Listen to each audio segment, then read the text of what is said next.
Sure. I'm Jason Stoller Smith. I'm the executive chef up at Timberline Lodge. I've been up there for a year. I took over for the retiring executive chef, Leif Benson. He was at Timberline for 31 years. So before that, I was working down in wine country at the Dundee Bistro as their executive chef, and that's how I began my experience at IPNC. Okay. Okay. And then how many times and how long have you worked at IPNC? In some capacity for all 9 years that I was working down in wine country, and this will be my 10th year coming up. Okay. And so you're going to be at IPNC this coming summer as well? Yes. Okay. Why don't you describe, what was the first year that you worked at the kitchen? 2003, I guess. Maybe it was 2003. It was a hot summer, and I was doing a luncheon with Domaine Druin, Oregon, and Joan Schindler was my helper that was given to me, and I did a luncheon there, and I think it was for about 60 people, and it was a great experience, and it kicked off a great friendship between the Schindlers and me. And why don't you talk about what it's like to work in a kitchen for IPNC, and what are some of you've talked about the heat already, what are some of the major challenges that you sort of deal with? Well, the kitchen at Linfield can turn into a sauna in the summertime, especially when you have a number of people, working with every piece of equipment in the place, but it's very rewarding. You're working with not only volunteers that are very eager to learn things and to be able to help out and do so, and then other chefs from around the Northwest that are all there for the same purpose.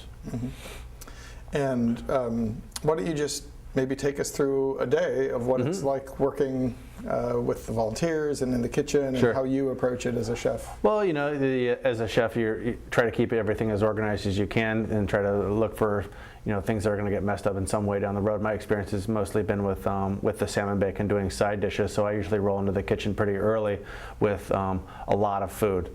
In my first year I did that, I broke my back, so I wanted to make sure everything was perfect, and I did it all myself at my tiny little restaurant, and then I brought it all to the Linfield campus and realized that there was many people that wanted to help out and lots of space in order to do it all in. So the following year I brought my 20 flats of cherry tomatoes and many other things and would bring it in there, and typically we would set up and we'd do a prep list and lay it out, and I'd gather my group of volunteers that was going to work with me for the day and start doling out tasks. And so you would take 20 flats of cherry tomatoes and say, we need these cut in half. It'd be done in 5 minutes, versus if I did it to myself, it would take me an hour and a half. So it's very quick and easy this way, and fun to have all the help and volunteers. So the first time you did this all by yourself? Yeah, because I didn't know what I was getting into, and obviously you want the food to be absolutely perfect. So. And as soon as you get to know the volunteers, you know that they're very skilled and willing to help out, and you can, as long as you keep things organized, and everybody can get all the work done quickly. Okay.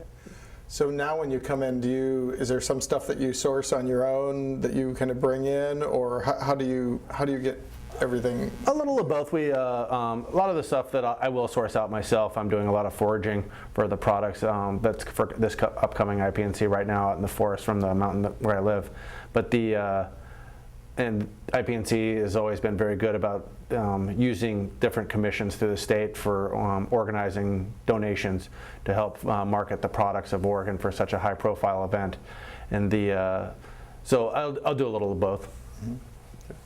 And talk, okay, so you get your crew together, talk about how do you go about sort of, because a lot of people don't know how this whole process works. Sure. Can you walk us through how you actually get a dish from that point to the table? Well, I usually, I've gotten to know the volunteers over the years, and I have a core group, and I think that they kind of will tend to gravitate towards working with me as well, because I like to keep things very organized, that the day's laid out in a plan, and so we'll just start working through for the side dishes that I would typically do for the salmon bake.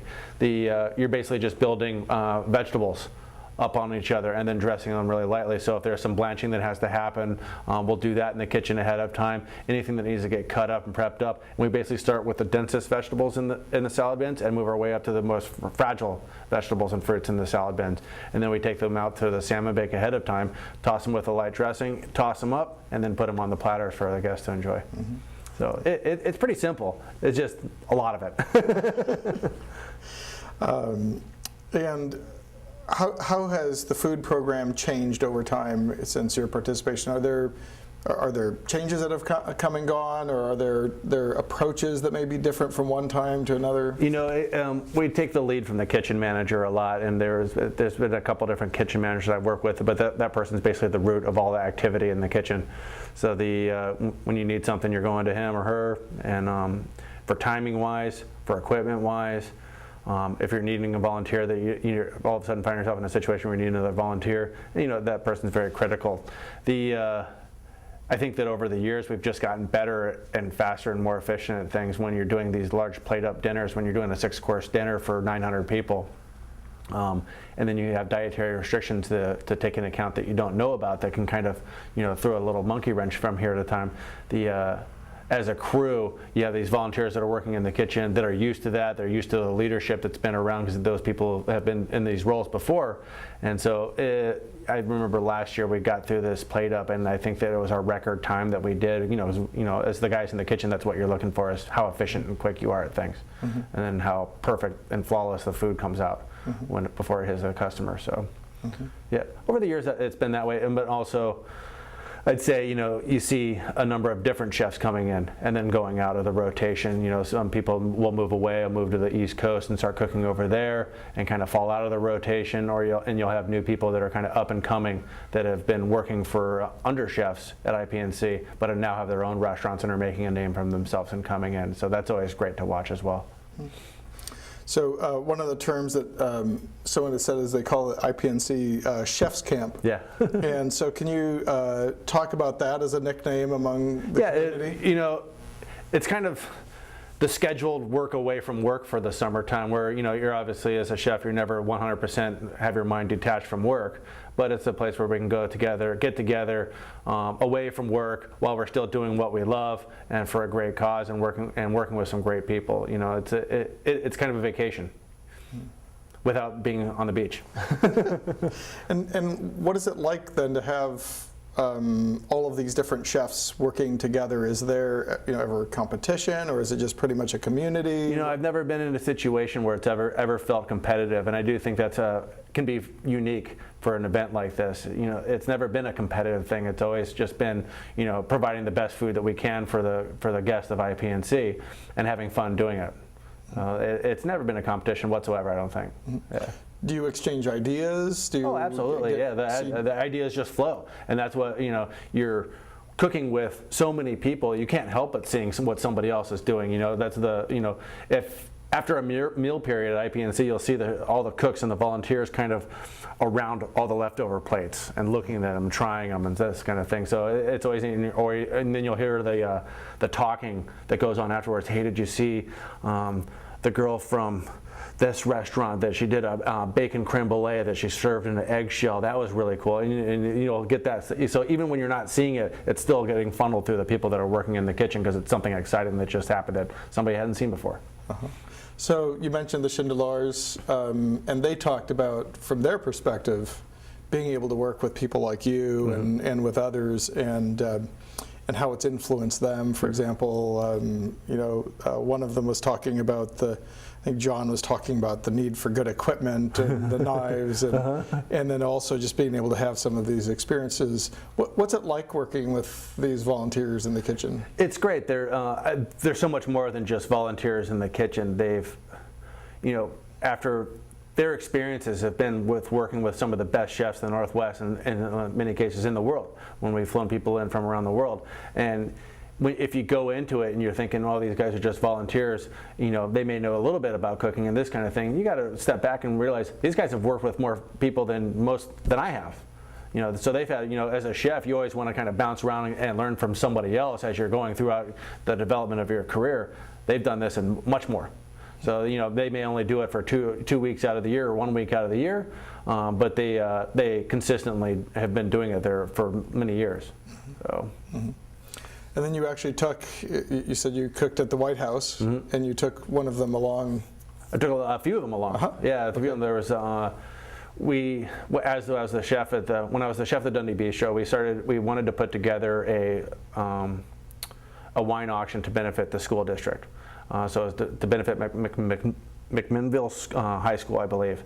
Not just the school district, but we put this wine auction together, and we wanted to kind of model it after IPNC, and the teachers, these are a lot of retired teachers from the school district that work in IPNC, and I was like, well, we can do the salmon bake. We've been working at IPNC for many years, so we figured it out and did this wine auction for, I think, 4 years together, and it was just a smaller version of IPNC basically. So when the White House called IPNC and called me to bring the salmon bake to the South Lawn for a congressional picnic, those teachers were the first ones I needed to get a hold of to help me out with the whole thing. So I've always been kind of the organizer and the mind behind how things are going to flow and all the logistics and stuff. But those teachers were very critical with making sure that we were getting the salmon on the sticks right and taking them off the sticks without tearing them up. And so they did a lot of the sweaty hard work and the whole time. What have you taken away personally as part of your participation in IPNC? I think I've taken away just valuing the community that surrounds IPNC in regard to the wine and the food. You know, they're very related, yet separate. And that event really brings everybody all together. So, you know, those relationships, getting to know the other chefs, getting to know the other winemakers. As a restaurateur and a chef, it's great for me because I make a lot of connections with it, and just bonding with other people in the industry. Mm-hmm. Why don't you talk a little bit about how IPNC is unique from other wine and food events, perhaps? I think it's the lack of competition in it for the cooks. I mean, it's fun. It's not. It's I always talked over the years that the celebration part of it is very, very key. It's not a competition for wine. The winemakers don't treat it as a competition, although of course they want their wine to show very well compared to other people's, of course. But the same thing with food. I don't want my food to be perceived necessarily bad either.